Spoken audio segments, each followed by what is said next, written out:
Praise the lord. આજે આપણે પહેલો પિત્તર તેનો બીજો અધ્યાય અને 5મી કલમમાંથી પ્રભુના વચનો જોવાના છે। વચન આ પ્રમાણે છે, તેમની પાસે આવીને તમે પણ જીવંત પથ્થરોના જેવા આત્મિક ઘરમાં ચણાયા છો અને જે આત્મિક યજ્ઞો ઈસુ ખ્રિસ્ત દ્વારા ઈશ્વરને પ્રસન્ન છે એ યજ્ઞો કરવાને માટે તમે પવિત્ર યાજક વર્ગ થયા છો। આમીન। આ પ્રભુનું વચન છે અને આજનો આપણો વિષય છે આત્મિક બલિદાન અથવા આત્મિક યજ્ઞો। આત્મિક બલિદાન એ ઈસુ ખ્રિસ્ત દ્વારા ઈશ્વરને અર્પણ કરવામાં આવતા સ્તુતિ આરાધનાના એ કાર્યો છે। જૂના કરમાં આપણે જાણીએ છીએ કે યાજકો એ બલિદાન અર્પણ એ ચઢાવતા અને તે અર્પણો તે સંપૂર્ણ હોવા જોઈએ, કોઈ પણ ખોડ ખાપણ વગરના હોવા જોઈએ, દોષ રહિત એ હોવા જોઈએ। એ બધી બાબત આપણે જૂના કરારમાં એ જોઈ શકીએ છીએ અને સાથે આપણે એ પણ જાણીએ છીએ કે હારૂનના પુત્રોએ જ્યારે પારકો અગ્નિ ઈશ્વરને યહોવાને પવિત્ર વેદી પર જ્યારે તેમણે ચઢાવ્યો ત્યારે તેઓ માર્યા ગયા। એ બાબત પણ આપણે જાણીએ છીએ લેવીય 10 અને તેની બીજી કલમ।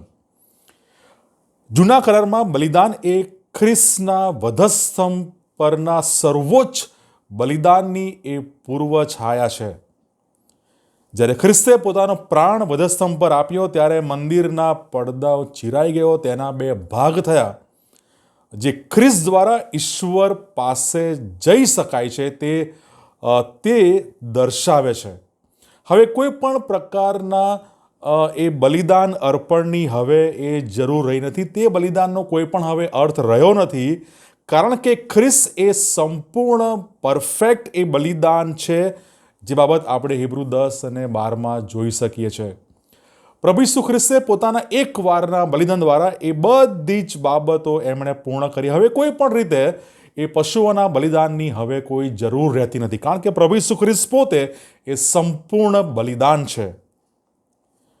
અને જ્યારે આપણે વિશ્વાસીઓના કોન્ટેક્સમાં આ બાબત તપાસીએ, વિશ્વાસીઓએ જે આત્મિક બલિદાન આપવાના છે તે પાપ માટે હવે નહીં, કારણ કે પ્રભુ ઈસુ ખ્રિસ્તે પોતે જ એમણે એકવારના અર્પણ દ્વારા એ આખી ક્રિયા એમણે સંપૂર્ણ કરી, કારણ કે પ્રભુ ઈસુ ખ્રિસ્ત એ સંપૂર્ણ બલિદાન હતા।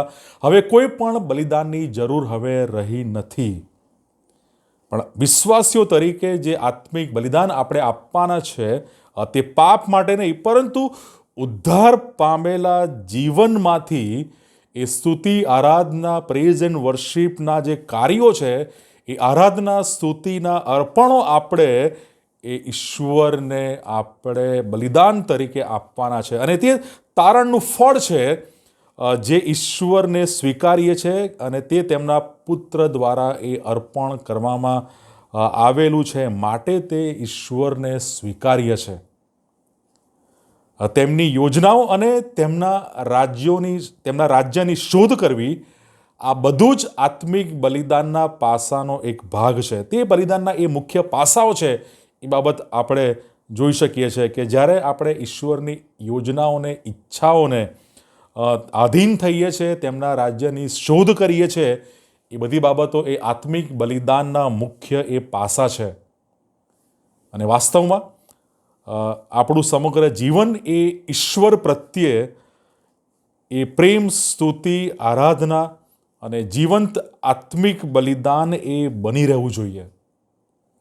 એ સ્તુતિ આરાધનાની સાથે આપણું સમગ્ર જીવન એ ઈશ્વરને માટે પ્રેમ, સ્તુતિ, આરાધના અને એ જીવંત આત્મિક બલિદાન એ બની રહેવું જોઈએ। અહીંયા એક શબ્દ આ કલમમાં લખેલો છે, યાજક વર્ગ થયા છો। યાજક એટલે કે વિશ્વાસીઓ એ યાજકની પદવી ધરાવે છે તે રીતે નહીં, પણ ખ્રિસ્ત દ્વારા દરેક વિશ્વાસી હવે ઈશ્વરની પાસે કોઈ પણ અવરોધ વગર એ હવે ત્યાં જઈ શકે છે, તેમાં પ્રવેશ પામી શકે છે। અને એ બાબત આપણે હિબ્રુ 10મો અધ્યાય 19-22 આપણે જોઈ શકીએ છીએ। ખ્રિસ્તના બલિદાન દ્વારા, ખ્રિસ્તના એક વારના બલિદાન દ્વારા આપણે ઈશ્વર પાસે, ઈશ્વરની સમક્ષ આપણે સીધા એ જઈ શકીએ છીએ। એ અધિકાર આપણને ખ્રિસ્તના બલિદાન દ્વારા આપણને પ્રાપ્ત થાય છે અને તેથી આપણું સમગ્ર જીવન હવે એ આરાધના આરાધનાનું જીવન એ બની જાય છે.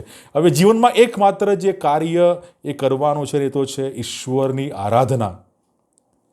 માટે આપણે જો આત્મિક બલિદાનો અથવા આત્મિક યજ્ઞોની વાત કરીએ તો એ સ્તુતિ, પ્રશંસા, આરાધના, પ્રાર્થના, આજ્ઞા પાલન, પવિત્ર જીવન, સુવાર્તાની સેવા, સુવાર્તાના કાર્યો, ખ્રિસ્ત કેન્દ્રિત કાર્યો અને ઈશ્વરને સંપૂર્ણ સમર્પિત પસંદ પડે તેવું જીવન એ આપણા આત્મિક બલિદાનો એ હોવા જોઈએ.